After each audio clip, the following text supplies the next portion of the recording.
नमस्कार, मैं पायल और आप देख रहे हैं DNN इंडिया। कोलकाता रेजिडेंट मामले में अभी तक सरकार द्वारा कोई ठोस कदम नहीं उठाया गया है। 52 दिन के बाद भी मांगे पूरी नहीं होने के चलते आज संभाग के सबसे बड़े जवाहरलाल नेहरू अस्पताल के रेजिडेंट डॉक्टर्स ने 2 घंटे कार्य का बहिष्कार रखा। हालांकि डॉक्टर्स ने अस्पताल में इमरजेंसी सेवाओं को चालू रखा। कोलकाता रेजिडेंट मामले में अभी तक सरकार द्वारा कोई ठोस कदम नहीं उठाया गया है, जहां सरकार द्वारा 52 दिन बाद भी मांगे पूरी नहीं होने के चलते आज संभाग के सबसे बड़े जवाहरलाल नेहरू अस्पताल के रेजिडेंट डॉक्टर्स ने 2 घंटे का कार्य बहिष्कार किया। हालांकि डॉक्टर्स ने अस्पताल में इमरजेंसी सेवाओं को चालू रखा। ओपीडी में 2 घंटे की हड़ताल के कारण मरीजों को परेशानी का सामना भी करना पड़ा। JLN मेडिकल कॉलेज एसोसिएशन के अध्यक्ष डॉक्टर दिलराज मीणा ने बताया कि पिछली हड़ताल के 52 दिन पूरे हो चुके हैं, लेकिन रेजिडेंट डॉक्टर्स की विभिन्न मांगों को सरकार के द्वारा पूरा नहीं किया गया है। 7 दिन पहले भी सरकार को मांगों को लेकर चेताया था, लेकिन सरकार द्वारा उनकी मांगों पर कोई निर्णय नहीं लिया गया। अगर जल्द सरकार के द्वारा कोई सकारात्मक कदम नहीं उठाया गया तो डॉक्टर्स के द्वारा एक बड़ा आंदोलन किया जाएगा, जिसकी समस्त जिम्मेदारी सरकार की होगी। ये हमारा राजस्थान सरकार के साथ में गए महीने में जो 45 दिन से ऊपर हो गया, आज 50 दिन हो गए, सॉरी 45 दिन नहीं 50 दिन हो गए, तो समझौता हुआ था जो आरजीकर मेडिकल कॉलेज के टाइम पे जो हमारे बहन के साथ में जो अत्याचार हुआ था, तो उसके लिए हमने सुरक्षा और सेफ्टी के लिए हमारे ड्यूटी रूम के लिए राजस्थान सरकार के साथ एक समझौता किया था।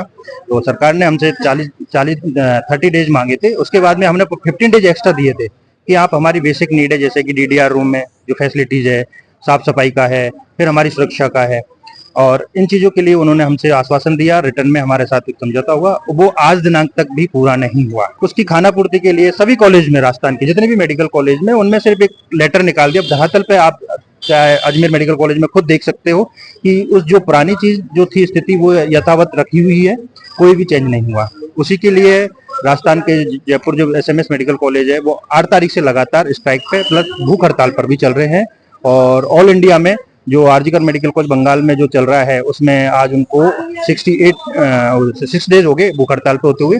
तो उसी के आह्वान में फाइमा ने राजस्थान इंडिया के सारे मेडिकल कॉलेज में और दूसरे जो एसोसिएशन है जितनी भी, उन सब ने आज से 2 घंटे के कार्य बहिष्कार किया है। अजमेर की पुलिस लाइन में अजमेर विद्युत वितरण निगम लिमिटेड द्वारा प्रधानमंत्री सूर्य घर योजना के प्रचार प्रसार हेतु जागरूकता कार्यक्रम का आयोजन किया गया। अजमेर की पुलिस लाइन में अजमेर विद्युत वितरण निगम लिमिटेड द्वारा प्रधानमंत्री सूर्य घर योजना के प्रचार प्रसार हेतु जागरूकता कार्यक्रम का आयोजन किया गया। इस कार्यक्रम में प्रधानमंत्री सूर्य घर योजना के लाभ, आवेदन की प्रक्रिया और अन्य महत्वपूर्ण जानकारी कार्यकर्ताओं ने साझा की। जनसंपर्क अधिकारी सतीश सोनी ने बताया कि शिविर के दौरान पुलिसकर्मी रूफटॉप सोलर तथा इस योजना से संबंधित अपने सभी प्रश्नों के उत्तर एक्सपर्ट से पूछे गए। जहां ये कार्यक्रम भाषणबाजी तक न रहकर रजिस्ट्रेशन तक गया है। वहीं दूसरी ओर इस योजना के तहत रूफटॉप सोलर लगाने पर केंद्र सरकार द्वारा 78,000 रूपए की सब्सिडी दी जा रही है, जिससे कि उपभोक्ताओं को प्रति माह 300 यूनिट तक बिजली मुफ्त मिल सकेगी। उन्होंने बताया कि अजमेर विद्युत वितरण लिमिटेड और टाटा पावर के अधिकारियों के साथ सर्विस प्रोवाइडर, वेंडर्स, बैंकिंग प्रतिनिधि भी उपस्थित रहे।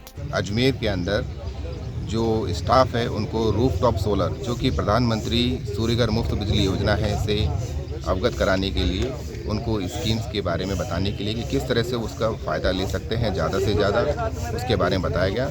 और बड़ी उत्साह की बात तो ये रही कि जो स्टाफ था उन्होंने बढ़ चढ़ करके सवाल जवाब भी किए, और ये कार्यक्रम एक भाषणबाजी से न रह करके रजिस्ट्रेशन तक लौट करके आया है। लोगों ने काफ़ी इंटरेस्ट भी लिया है, और यहाँ पे जो सीनियर स्टाफ है उन्होंने भी काफ़ी क्वेरीज पुटअप किए, तो काफ़ी अच्छा इंटरेक्टिव प्रोग्राम रहा है। रूफटॉप सोलर के लगाने के लिए सरकार ने वेंडर सेलेक्ट किए हुए हैं, पोर्टल के ऊपर इनकी लिस्ट दे रखी है। हमने कोशिश की थी कि ज़्यादा से ज़्यादा वेंडर यहाँ आए और यहाँ पे सर्विसेज दे सकें। अभी बैंकिंग रिप्रेजेंटेटिव भी आए हैं, तो वेंडर के थ्रू ये लगवाए जा सकते हैं। तो डिफरेंट कंपनीज़ के उनके अमाउंट में भी थोड़ा वेरिएशन है, जैसा आपको सेटिस्फेक्शन लगे, आप सेटिस्फाइड हो उनकी सर्विस आप। हमारे पुलिस लाइन परिसर में सारे स्टाफ को एकत्रित करके जो डिस्कॉम के अधिकारी, AVNL के अधिकारी और टाटा पावर के अधिकारी यहाँ आए, उन्होंने PM सूर्य घर योजना के बारे में सभी अधिकारी कर्मचारियों को जानकारी दी है और अधिक से अधिक इस योजना का लाभ लेने के लिए आवेदन करने के संबंध में सभी को समझाया है। और अधिकारियों का यह भी मानस है कि पुलिस लाइन परिसर को एक अच्छे नमूने के तरह सबसे पहले सोलर सिस्टम पर विकसित किया जाए और सारी बिजली यहाँ सोलर के आधार पर इस्तेमाल। हिंदू धर्म में सुहाग से जुड़े व्रत रखने की परंपरा सदियों से चली आ रही है। सभी उपवास में से करवा चौथ के व्रत को अधिक महत्वपूर्ण माना जाता है। करवा चौथ के लिए करवे बनाने के लिए कुम्हार अपनी कला का प्रदर्शन करते नजर आ रहे हैं। बाजारों में करवा चौथ के लिए करवे व अन्य सामग्री की बिक्री शुरू हो गई है। हिंदू धर्म में सुहाग से जुड़े व्रत रखने की परंपरा सदियों से चली आ रही है, जहां मान्यता है कि इन उपवासों को रखने से वैवाहिक जीवन में खुशियां बनी रहती है, साथ ही पति पत्नी के रिश्तों में मजबूती आती है। सभी उपवास में से करवा चौथ के व्रत को अधिक महत्वपूर्ण माना जाता है। इस दिन महिलाएं पति की लंबी उम्र, तरक्की और अच्छे स्वास्थ्य के लिए निर्जला व्रत रखती है। पंचांग के अनुसार कार्तिक मास के कृष्ण पक्ष की चतुर्थ तिथि को करवा चौथ का पर्व मनाया जाता है। इस साल 20 अक्टूबर 2024 को करवा चौथ का व्रत रखा जाएगा, जहाँ इसी क्रम में करवा चौथ के त्योहार की रौनक बाजारों में देखी जा रही है। जहां करवा चौथ में बाजारों में करवे व अन्य सामग्री की बिक्री शुरू हो गई है। बाजारों में लोग मिट्टी के करवे बनाकर बेचने लगे हैं। वहीं बताया जा रहा है कि बाजारों में करवे 500 से 600 प्रतिदिन बनकर निकाले जा रहे हैं। करवा चौथ के लिए करवे बनाना एक महत्वपूर्ण परंपरा है। ये करवे मिट्टी के बने होते हैं और इनमें जल और सूखे मेवे भरे जाते हैं। जहां करवे बनने में 15 दिनों की प्रक्रिया लगती है। महिलाएं अपने पति के लिए करवे खरीदने और उन्हें सजाने में व्यस्त नजर आ रही है। महिलाएं अपने पति के लिए करवे खरीदने और उन्हें सजाने में व्यस्त नजर आ रही है। करवे बनाने के लिए मिट्टी के बर्तनों की मांग बढ़ गई है और कुम्हार अपनी कला का प्रदर्शन कर रहे हैं। अभी करवा चौथ आने वाली है, इसके लिए बहुत जोरों पे तैयारी चल रही है। करवे बन रहे हैं तो बहुत जोरों पे तैयारी चल रही है इसकी। ज़्यादातर तो करवे मिट्टी के ही उपयोग में आते हैं और मिट्टी के करवे में ज़्यादा मान्यता है पब्लिक की, और चलते भी मिट्टी के ज़्यादा है। पूरा तैयार करने में कितना टाइम लगता है? इसको करवा क्या क्या आधार देते हैं इसको तैयार करने में? कम से कम 15 दिन का प्रोसीजर होता है।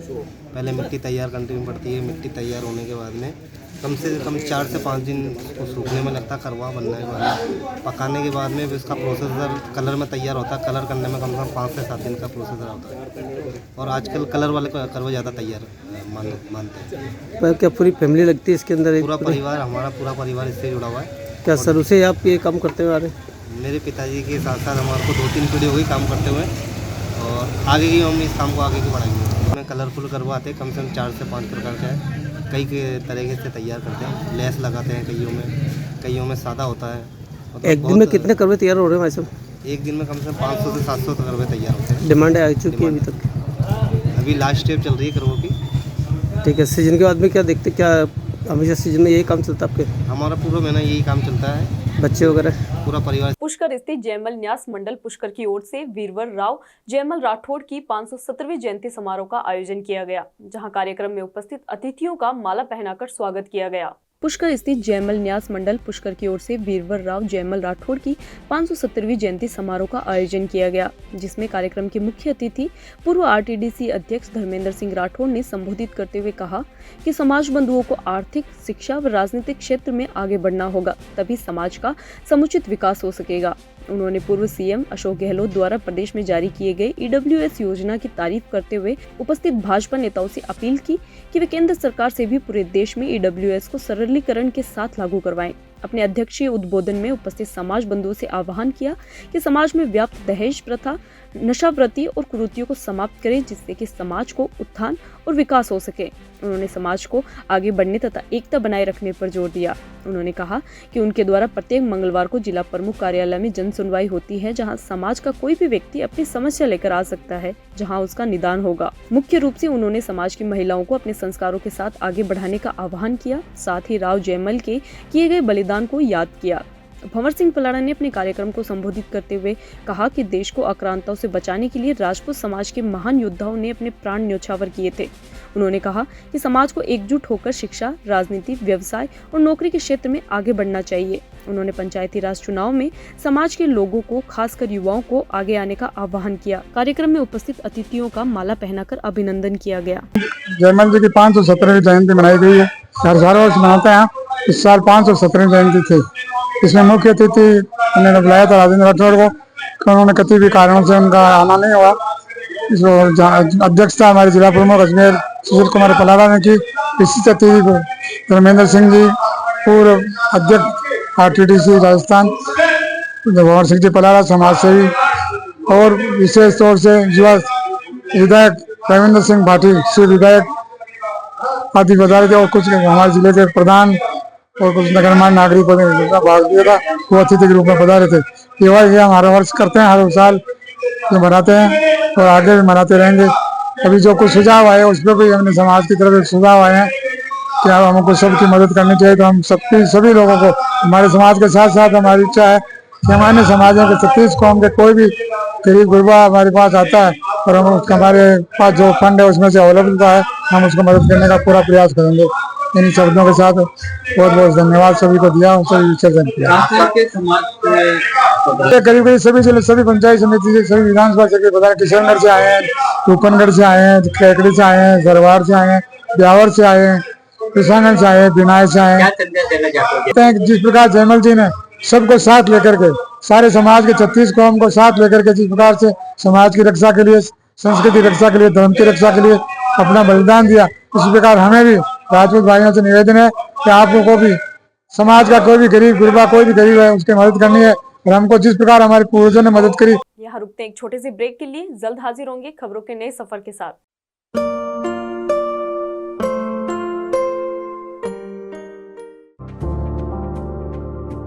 Are you not excited? Holidays will be very boring for me.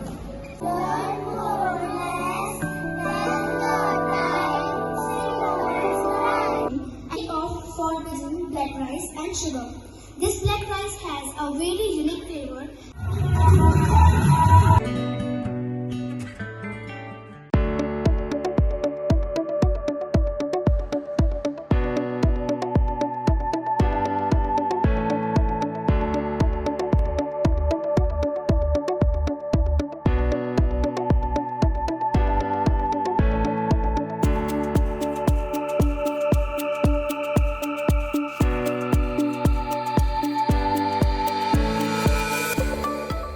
संभाग के सबसे बड़े जेएलएन अस्पताल के इमरजेंसी गेट के बाहर लगाने वाले ठेला चालकों द्वारा पार्षद नूरत गुर्जर के नेतृत्व में अजमेर नगर निगम की उपायुक्त कीर्ति कुमावत को ज्ञापन सौंपा गया है। संभाग के सबसे बड़े जेएलएन अस्पताल के इमरजेंसी गेट के बाहर लगाने वाले ठेला संचालकों के द्वारा पार्षद के नेतृत्व में अजमेर नगर निगम की उपायुक्त कीर्ति कुमावत को ज्ञापन सौंपा गया है, जिसमें ठेला संचालकों द्वारा मांग की गई है कि जेएलएन के इमरजेंसी गेट के बाहर पिछले 40 सालों से वे ठेला लगा रहे हैं, जहां इन ठेलों से ही वे अपना जीवन यापन कर रहे हैं और अपने पूरे परिवार का गुजारा चलाते हैं।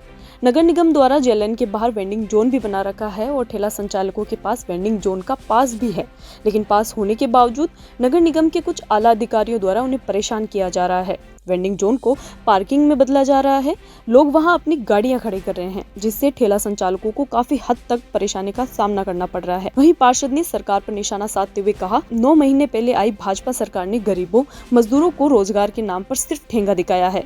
वही बताया कि जेएलएन के बाहर वेंडिंग जोन बना है, वहां अस्पताल के रेजिडेंट डॉक्टर्स अपने वाहन खड़े कर देते हैं, जिससे ठेला संचालकों को काफी परेशानी का सामना करना पड़ रहा है।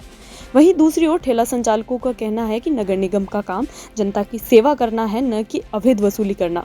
अगर सरकार ठेला संचालकों की मांग पूरी नहीं करती है तो आने वाले समय में वे उग्र प्रदर्शन करेंगे, जिसकी संपूर्ण जिम्मेदारी सरकार की होगी।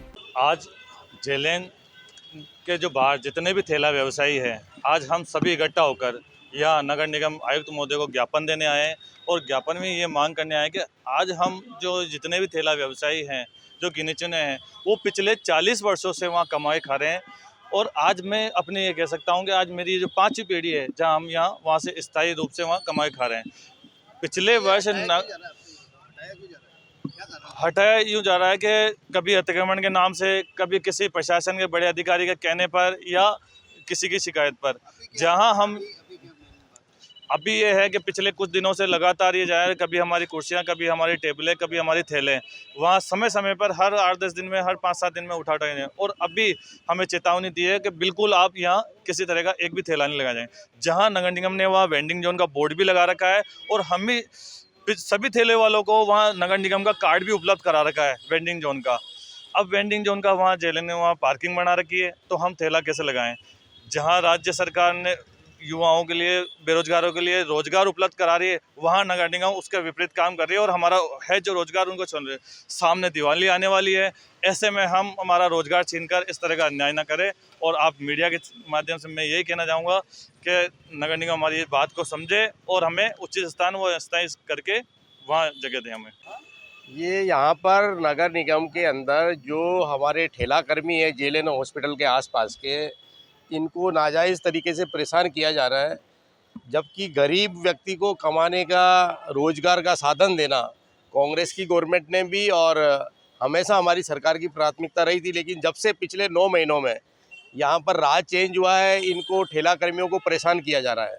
गरीब व्यक्तियों को रोजगार देना तो दूर, जो 20-20 सालों से, 30 साल से या जेलेन के यहाँ वेंडिंग जोन इन्होंने बना रखा है, लेकिन वेंडिंग जोन के वहाँ पर जो रेजिडेंट डॉक्टर है वो अपने वाहन खड़े कर देते हैं और ये ठेला कर्मी बहुत परेशान है। इधर से निगम वाले जाते हैं। तो मेरा हमारे आयुक्त महोदय से निवेदन है, इन सभी ठेला कर्मियों ने आज यहाँ पर आयुक्त साहब को ज्ञापन दिया है और हम भी निवेदन करते हैं कि गरीब को परेशान नहीं करे। गरीब व्यक्ति यदि हॉस्पिटल के बाहर, कहीं किसी बड़े ऑफिस के बाहर, कहीं रोडवेज बस स्टैंड के बाहर कोई कमा के खा रहा है, अपना रोजगार गुजारा भत्ता कर रहा है, तो ऐसे गरीबों के साथ में अन्याय नहीं। अजमेर की फाई सागर के निकट स्थित काजीपुरा गांव में अरावली पर्वतमाला की सुरमय पहाड़ियों के मध्य स्थित प्राचीन श्री गंगा भैरव मंदिर पर विजयदशमी का महोत्सव धूमधाम से मनाया गया। इस अवसर पर भजन संध्या के साथ मनोकामनाएं पूर्ण महाआरती एवं भंडारे का आयोजन किया गया। अजमेर के फाई सागर के निकट स्थित काजीपुरा गांव में अरावली पर्वतमाला की सुरमय पहाड़ियों के मध्य स्थित प्राचीन श्री गंगा भैरव मंदिर पर विजयदशमी का महोत्सव धूमधाम से मनाया गया। इस अवसर पर भजन संध्या के साथ मनोकामना पूर्ण महाआरती एवं भंडारे का आयोजन किया गया। मंदिर के मुख्य उपासक भाग सिंह रावत ने बताया कि प्राचीन कालीन गंगा भैरव मंदिर पर दर्शन मात्र करने से असाध्य रोग दूर हो जाते हैं एवं मनोकामनाएं पूर्ण होती है। मनोकामना पूर्ण होने पर विजयदशमी महोत्सव पर देश एवं विदेश से श्रद्धालु मंदिर पर आते हैं। महाआरती में जनसैलाब उमड़ पड़ा। विजयदशमी महोत्सव के अवसर पर मंदिर प्रांगण में विशाल भजन संध्या का आयोजन किया गया। इस अवसर पर अजमेर शहर जिला कांग्रेस कमेटी के निवर्तमान महासचिव शिव कुमार बंसल, महेंद्र सिंह रावत, जवाहर फाउंडेशन के मनीष अग्रवाल, नवयुवक मंडल के कल्याण सिंह रावत, जय सिंह रावत, बीरम सिंह रावत, गिरधारी अग्रवाल सहित बड़ी संख्या में श्रद्धालु उपस्थित। शहर में आए दिन चोरी के मामले सामने आ रहे हैं, जहां संभाग के सबसे बड़े अस्पताल जवाहरलाल नेहरू में दवाई की पर्ची बनवाने के लिए आए बुजुर्ग की जेब से 5,000 रुपए की चोरी होने का मामला सामने आया है। अजमेर में इलाज कराने के लिए आए बुजुर्ग की जेब से 5,000 नगद व कागजात चोरी कर लिए गए हैं। शिकायत पर पुलिस ने मामला दर्ज कर जाँच शुरू कर दी है। अजमेर शहर में आए दिन चोरी के मामले सामने आ रहे हैं, जहां संभाग के सबसे बड़े जवाहरलाल नेहरू अस्पताल में दवाई की पर्ची बनवाने के लिए आए बुजुर्ग की जेब से 5,000 रुपए चोरी होने का मामला सामने आया है। अजमेर में इलाज कराने के लिए आए बुजुर्ग की जेब से 5,000 नगद व कागजात चोरी कर लिए गए। बुजुर्ग हॉस्पिटल में डॉक्टर को दिखाने के लिए कतार में खड़ा था। इसी दौरान भीड़ का फायदा उठाकर वारदात को अंजाम दिया गया। भीमपुरा निवासी बीरम सिंह ने बताया कि वह अपने इलाज के लिए टीबी हॉस्पिटल आया था और डायरी व पर्ची जेब में रखकर कतार में खड़ा था। डायरी में ही 5,000 रुपए भी रखे थे। भीड़ भाड़ का फायदा उठाकर किसी अज्ञात बदमाश ने डायरी जेब से निकाल ली। जब ध्यान पड़ा तो बुजुर्ग ने अपनी जेब संभाली और डायरी और रुपए गायब मिले। जब आसपास के लोगों से पूछा तो किसी ने कुछ नहीं बताया। इस मामले में कोतवाली थाने में शिकायत दी गई है। पुलिस मामले की जांच में जुटी है। 5,000 रुपए कर लिए और IC गाड़ी की और आधार कार्ड, दिन आधार सब इसमें से।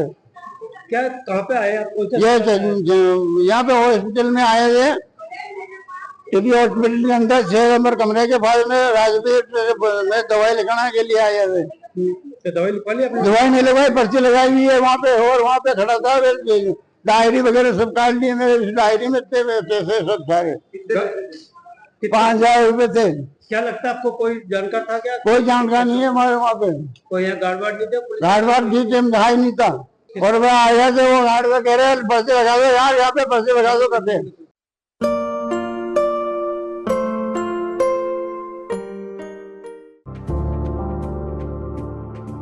Excited? Holidays will be very boring for me.